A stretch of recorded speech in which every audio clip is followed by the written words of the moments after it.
Over the past couple of years, I've read just getting on for 100 books, and I've compiled a list of some of the favorite books that I've read. This is a book about the decline of the internet. So if you've ever felt as though your experience of the internet, of social media, isn't anything like as good as it used to be, this book will comfort you, it will soothe you, and it will help you vent your anger, as it did for me. This book by Ben Chu, the former economics editor at Newsnight, tracks some of the ramifications of the huge changes to globalization and trading policy that could be brought about by the Trump administration, looks at how valuable global trade is and what's at stake if we lose the kind of trading relationships that we've had.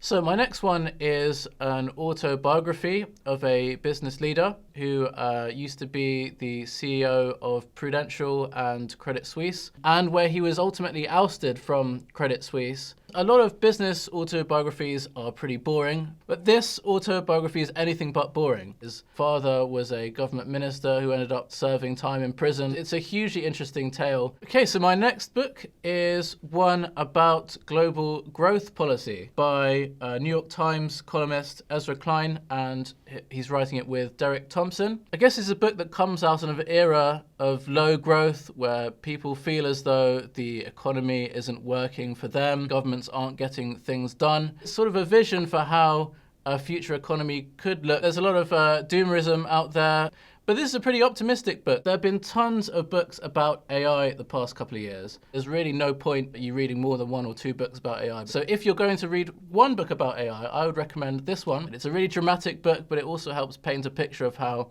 the nascent AI industry has developed over the past couple of years. And my favorite business book is perhaps one of the most sort of revelatory and dramatic that I've read. It's by someone called Sarah Wynne Williams, who was a senior manager inside Facebook, now called Meta. And as you can judge by the name of the title, she doesn't have very pleasant things to say about the company. It's a pretty devastating book, but it's a really fascinating book as to how this company has been run, decisions which are pretty jaw-dropping when you compare them to the way the company talks about itself. If you want to know what's really going on inside Meta, this is the book for you.